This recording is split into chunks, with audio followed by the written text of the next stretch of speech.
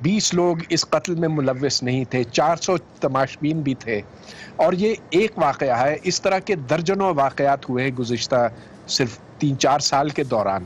ہم نے دیکھا تھا کہ گوجرا میں ایک عیسائی مرد اور اس کی بیوی کو زندہ جلایا گیا تھا، ادھر میں پھر گوجرا میں بہت وسیع پیمانے پر گھر جلائے گئے، لوگوں کو قتل کیا گیا.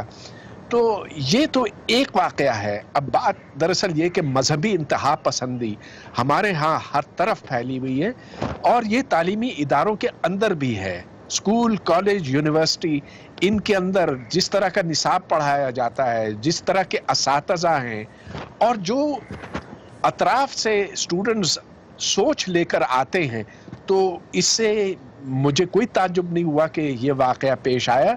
یقیناً اس طرح کے بہت سے اور بھی آئیں گے.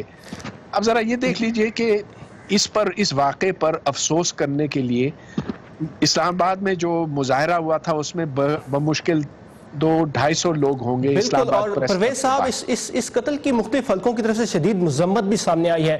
آپ کے خیال میں کیا پاکستان میں معاشرتی سطح پر کسی تبدیلی کے لیے کسی بحث کا آغاز ہوگا اس واقعے کے بعد؟ نہیں، میرا نہیں خیال ہے، کیونکہ اس میں ایک بہت حساس مسئلہ اس کی جڑ کے اوپر ہے، اور وہ یہ ہے کہ ہمارے معاشرے میں مذہبی جنون ہر طرف ہر جانب پھیلا ہوا ہے، اور لوگ کیونکہ اس کے اوپر بات کرنے کے لیے تیار نہیں ہیں. تو میرا خیال ہے کہ اب مذمتیں اس کی ہوں گی. وزیر اعظم کچھ کہہ دیں گے. پرویز صاحب بالکل آپ نے بالکل ٹھیک کہا. بہت شکریہ. وقت کی کمی کے باعث ہم آگے چلتے ہیں. تھینک یو سو مچ پرویز ہود بھائی. اور پاکستان سے آنے والی ان اہم خبروں کو ہم فالو کرتے رہیں گے. اپڈیٹس کے لیے آپ آئیے ہماری ویب سائٹ urduvoa.com پر. اور امریکی نائب صدر مائک پینس کوریائی خطے میں ہیں. یہ اور کچھ اہم دیگر خبریں آئیے دیکھتے ہیں ورلڈ ویو 360 میں.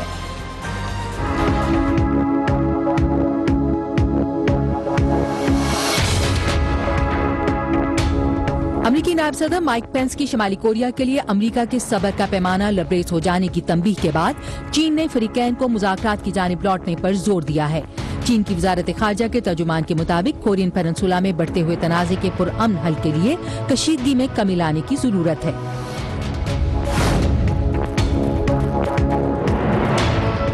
سری لنکا کے دارالحکومت کولمبو کے قریب آ کے ایک قصبے پر کوڑے کرکٹ اور مٹی کے پہاڑ نما ڈھیر کے گرنے سے کم از کم 29 افراد ہلاک ہو گئے ہیں، جبکہ درجنوں کے ابھی بھی اس میں پھنسے ہونے کا خدشہ ہے. کوڑے کا یہ ڈمپ ایک مزدور طبقے کی رہائشی کالونی کے نزدیک واقع تھا، جہاں مقامی طور پر نئے سال کی خوشی منائی جا رہی تھی.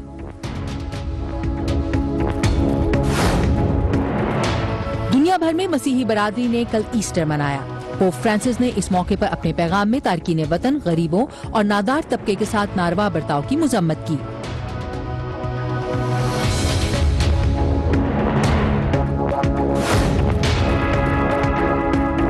امریکیوں کی ایک بڑی تعداد نے نیو یارک سمیت ملک کے کئی علاقوں میں ٹیکس مارچ نامی احتجاج کے ذریعے صدر ڈونلڈ ٹرمپ سے مطالبہ کیا ہے کہ وہ اپنی ٹیکس ادائیگیوں سے متعلق معلومات کو عوام کے سامنے پیش کریں.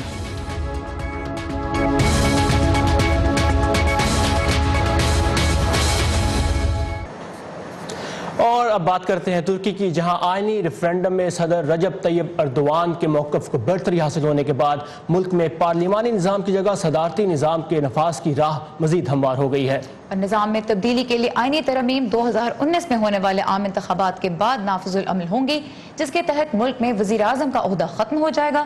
صدر کو وزراء، اعلیٰ حکومتی عہدیداران اور ترکی کی اعلیٰ ترین عدلیہ کے کئی ججز مقرر کرنے کا اختیار بھی حاصل ہو جائے گا، اور اس کے ساتھ ساتھ انتظامی حکم نامے اور ہنگامی حالت نافذ کرنے کا اختیار بھی صدر کو ہی مل جائے گا. جبکہ آئینی ترمیم کے ذریعے صدر کی عہدے کی مدت 5 سال ہوگی، اور وہ 2 بار اس منصب پر فائز رہنے کا اہل ہونے کے ساتھ ساتھ سیاسی جماعت کا رکن بھی رہ سکے گا.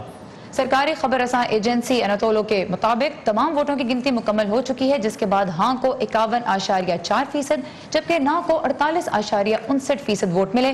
تاہم حزب مخالف نے ریفرینڈم میں بے ضابطیوں کا الزام عائد کرتے ہوئے اس کے نتائج کو چیلنج کرنے کا اعلان کیا ہے. جبکہ ترکی کے الیکٹورل بورڈ کے سربراہ نے بھی تصدیق کی ہے کہ آئینی ترمیم کے حق میں زیادہ ووٹ آئے اور حتمی نتیجہ آئندہ 11 سے 12 روز میں جاری کر دیا جائے گا. اور ہمارے ساتھ اس بارے میں مزید بات کرنے کے لیے یونیورسٹی آف استنبول میں پی ایچ ڈی کی طالبہ سعدیہ خان ہیں جو انٹرنیشنل افیئرز میں ریسرچ کر رہی ہیں. سعدیہ بہت شکریہ. یہ بتائیے گا کہ صدر اردوان کو اس سے کہیں زیادہ بڑے مارجن سے جیت کی توقع تھی. ریفرینڈم کے نتائج کو ترکیب میں کیسے لیا جا رہا ہے؟ ایسے ہی تھا. ریفرینڈم سے پہلے اردوان اور AKP پارٹی جو تھی بہت زیادہ مارجن سے جیت ایکسپیکٹ کر رہی تھی, لیکن ہوا یہ کہ ایک اور پارٹی جو ہے ان کی نیشنل ایکشن پارٹی, اس کے حامیوں نے زیادہ ووٹ نہ میں دے دیے ہاں کے بجائے. سو یہ تھوڑا سا بیلنس ان کا تو مارجن کم ہو گیا ہے. لیکن اوور آل ترکی میں بہت زیادہ اب جو پولرائزیشن ہے وہ زیادہ بڑھ گئی ہے, سوسائٹی زیادہ ڈیوائڈ ہو گئی ہے. ہاں کیونکہ زیادہ مارجن سے جیت نہیں سکا, ہاں نہیں ووٹ آئے, تو اب زیادہ پولرائزیشن بڑھ گئی ہے. اب اس کی وجہ سے پولیٹکس زیادہ کمپلیکیٹڈ ہو جائے گی. لیکن یہ ریزلٹ شاید بہت جلدی سامنے نہ آئے, یہ مڈ ٹرم سے لانگ ٹرم میں شاید سامنے آئیں گے, کیونکہ ابھی تو کیونکہ ریگن کا بھی انہوں نے الزام لگا دیا ہے CHP پارٹی نے. جی سعدیہ, اب ترکی کے اندرونی حالات کی تو آپ نے بات کی, یہ بتائیے گا کہ اس ریفرینڈم کے بعد اب ترکی کے اندرونی حالات اور خطے کے حالات پر کیا اثر پڑے گا اس کی وجہ سے, مختصراً بتائیے گا. ایک زیادہ اسٹرانگ پریزیڈنٹ, اور وہ بھی طیب اردوغان جیسے اسٹرانگ پریزیڈنٹ کے ہوتے ہوئے, آئی تھنک خطے کے حالات پہ جو پولیٹکس چل رہی ہے especially in context to Syria کی جو سچویشن ہے مڈل ایسٹ کی, تو اس میں ٹرکی کا رول تھوڑا سا زیادہ بڑھ جائے گا. پھر رشیا کے ساتھ جو ریلیشن شپ ہے اس میں بھی تھوڑی سی چینج آنے کی توقع ہے, جو بہت زیادہ نہیں ہوگی, ابرپٹ چینج نہیں آئے گی, لیکن کچھ چینجز آنا شروع ہو جائیں گی, وہ بھی اسپیشلی الیکشن کے بعد 2019 کے بعد. ایسا نہیں ہوگا کہ 1-2 مہینوں میں نظر آنا شروع ہو جائیں گی. اس کے بعد اگر US ٹرکی کی ریلیشن شپ دیکھے جائیں تو میرا نہیں خیال اس میں کوئی زیادہ چینج آئے گی, کیونکہ دونوں ریلیشن شپ, دونوں کنٹریز کے ریلیشن جتنے بھی مین ایشوز ہیں. جی سعدیہ بہت بہت شکریہ ہمیں وقت دینے کے لیے استنبول سے, تھینک یو سو مچ. ترکی کا یہ آئینی ریفرینڈم صرف ملک کی تاریخ کا ہی نہیں بلکہ خود صدر اردوان کی سیاسی زندگی کا ایک بہت بڑا اور اہم باب قرار دیا جائے تو غلط نہیں ہوگا. آئیے ایک نظر ڈالتے ہیں صدر اردوان کے سیاسی کریئر پر, جس میں انہوں نے ایک اسٹوڈنٹ لیڈر سے ایک انتہائی طاقتور صدر بننے تک کا سفر طے کیا. نوجوانی کے دور سے سیاست میں دلچسپی لینے والے اردوان کو پہلی بڑی کامیابی ملی 94 میں اسلام پسند جماعت ویلفیئر پارٹی کے ٹکٹ پر استنبول میئر کے انتخابات میں. لیکن 98 میں ویلفیئر پارٹی پر پابندی کے خلاف مظاہروں میں مذہبی جوش و جذبے سے بھرپور تقریر کرنے پر حکومت ان کی سیاسی سرگرمیوں پر پابندی لگا دیتی ہے. 4 ماہ جیل کاٹنے کے بعد 2001 میں Erdogan justice and development party کی بنیاد رکھتے ہیں. پارٹی 2002 کے انتخابات میں شاندار فتح حاصل کرتی ہے. 2003 میں وزیر اعظم کا عہدہ سنبھال کر ملک کے حالات میں بہتری لاتے ہیں, لیکن ناقدین ان کے طرز حکومت کو آمرانہ بھی قرار دیتے ہیں. 2014 میں اردوان پھر صدر کے منصب پر فائز ہوتے ہیں اور اس علامتی عہدے کی طاقتوں میں اضافے کا اشارہ دیتے ہیں. جولائی 2016 میں حکومت کا تختہ الٹنے کی ناکام کوشش کی جاتی ہے, اور اس ناکام کوشش کے نتیجے میں اردوان ملک میں ایمرجنسی نافذ کرتے ہیں, جس کے بعد بڑے پیمانے پر سیکیورٹی اداروں اور یونیورسٹیوں کے اہلکاروں کی ریاست مخالف سرگرمیوں کے شبے میں گرفتاری عمل میں آتی ہے, اور اس تاثر کو مزید تقویت ملتی ہے کہ اردوان ایک انتہائی طاقتور صدر ہیں جو اپنے ہاتھ مزید مضبوط کرنا چاہتے ہیں. اور اب بات کرتے ہیں امریکہ کی, جہاں جنوری میں صدارت کا حلف اٹھانے کے 1 ہفتے کے بعد جب صدر ڈونلڈ ٹرمپ نے امریکہ کو دہشت گردوں سے محفوظ بنانے کی غرض سے سفری پابندیوں کا اعلان کیا, تو ان اقدامات پر اس وجہ سے بھی تنقید کی گئی کہ 9/11 کے بعد سے ملک کے اندر ہونے والے دہشت گردی کے واقعات میں ملوث بیشتر افراد یا تو امریکہ میں پیدا ہوئے یا ایسے امریکی شہری ہیں جو یہیں پلے بڑے ہیں. اس سلسلے میں مزید بات کرتے ہیں کیپٹل ہل پر موجود ہمارے نمائندے ندیم یعقوب سے. ندیم, یہ بتائیے کہ امریکہ کی مسلمان کمیونٹی اپنے اندر پائے جانے والی انتہا پسندی اور اس کے متعلق تحفظات کے لیے کیا اقدامات کر رہی ہے؟ جیسا کہ آپ کو معلوم ہے شکاگو میں ایک بڑی تعداد موجود ہے, آباد ہے مسلمان کمیونٹی کی.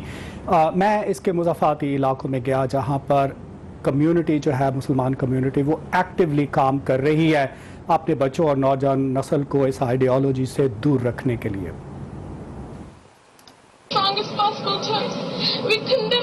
یہ بھارتی نژاد زرعی خان ہیں جو بھرائی آواز میں دولت اسلامیہ کے رہنما ابو بکر البغدادی سے کہہ رہی ہیں کہ وہ ان کے بچوں کو سوشل میڈیا کے ذریعے برین واش کرنا چھوڑ دیں.